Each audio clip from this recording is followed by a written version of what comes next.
Welcome back to the deep dive.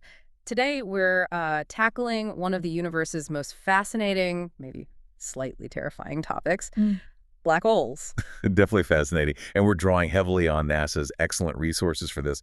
Our goal really is to cut through some of the sci-fi hype. Right, we want to get to the core science, the actual physics, which is mind-bending enough, and figure out how these things actually shape the cosmos. They're not just weird objects out there, they're fundamental.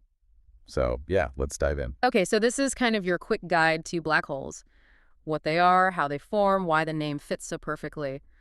Let's start right there. What makes a black hole black? It's all about gravity, just immense gravity. Basically, a black hole is a spot in space where the pull is so incredibly strong. Stronger than anything else. So strong that its escape velocity, the speed you need to get away, is faster than the speed of light.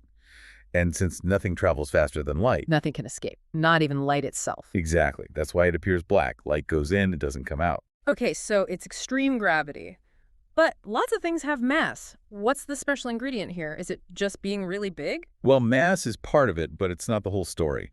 The real key is density. Density, like how tightly packed it is. Precisely. We're talking about taking a huge amount of matter and squashing it into an unbelievably tiny volume. Imagine the sun's mass crushed down to the size of a city. Wow, okay. That kind of compression, that's what ramps up the gravity to these insane That's levels. exactly it. It's the concentration. So where does this radical squeezing actually come from? How does nature do that? It's usually the very dramatic end for a really massive star. We're talking significantly bigger than our sun. Okay. When a star like that burns through all its nuclear fuel, the outward push from fusion just stops. And then? Gravity wins. The star's own immense weight causes it to collapse catastrophically inward. Boom.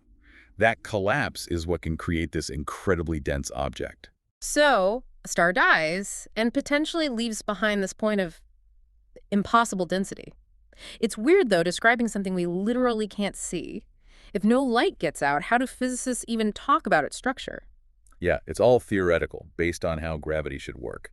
We basically map it with two key, slightly mind-bending features. First, there's the center itself. The point everything got crushed into? Exactly. Yeah. That's the singularity. It's theorized to be a point where all that stellar mass is compressed into zero volume, giving it, well, infinite density. Infinite density. Okay, my brain hurts already. What's the other feature? That's the boundary around it. The part that really matters if you're, say, flying a spaceship nearby. It's called the event horizon. Ah, the famous point of no return. That sounds like the crucial bit. It absolutely is. The event horizon isn't a physical surface, like a wall. It's an information boundary. Once anything matter, light, anything crosses that line, It's gone. it cannot get back out. Its fate is sealed inside the black hole's gravity well. It's defined purely by that escape velocity being equal to the speed of light. Okay, so they are fundamentally black. We can't see the singularity. We can't see the event horizon. How on earth does NASA or anyone actually find these invisible things? Right, you can't point a telescope and see the black hole itself. You have to look for the chaos it causes around it. Like cosmic detective work, looking for clues. Pretty much. Mm. Space telescopes hunt for the extreme effects of that intense gravity on nearby stars or clouds of gas. So you see a star whipping around really fast, orbiting, nothing. Sometimes, yes. Mm. Or you see gas being pulled towards an invisible point. And as that gas gets closer, It speeds up. enormously, it spirals inwards, forming what we call an accretion disk. All that gas rubbing together at incredible speeds generates immense friction. Which means heat. Millions of degrees worth of heat.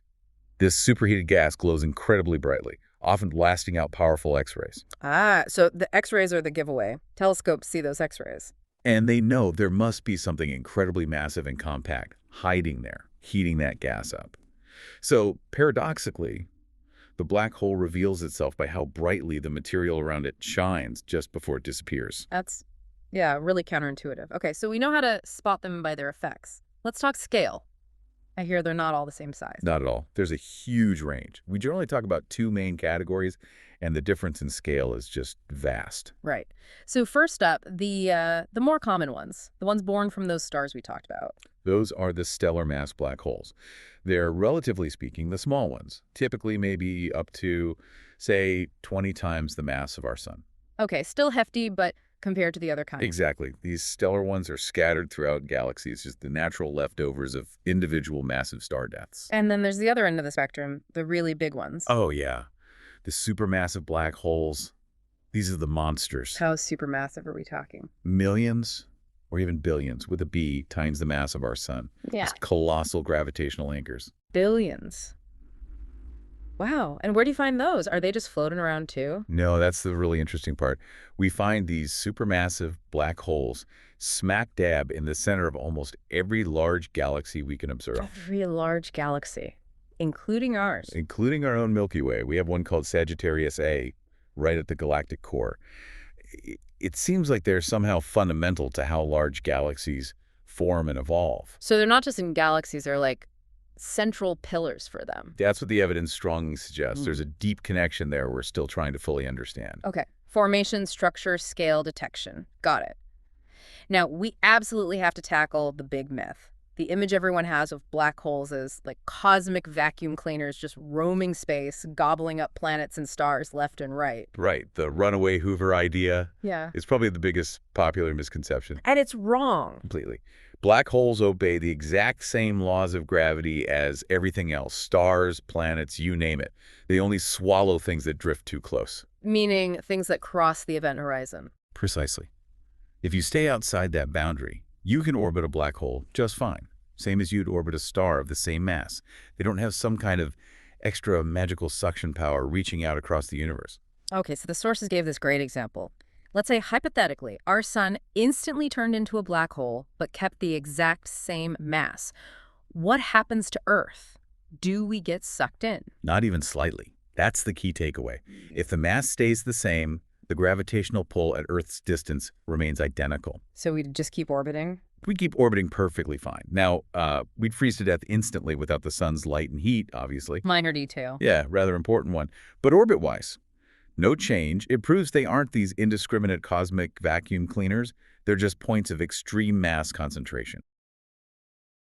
Thanks for digging into this with us. Happy exploring.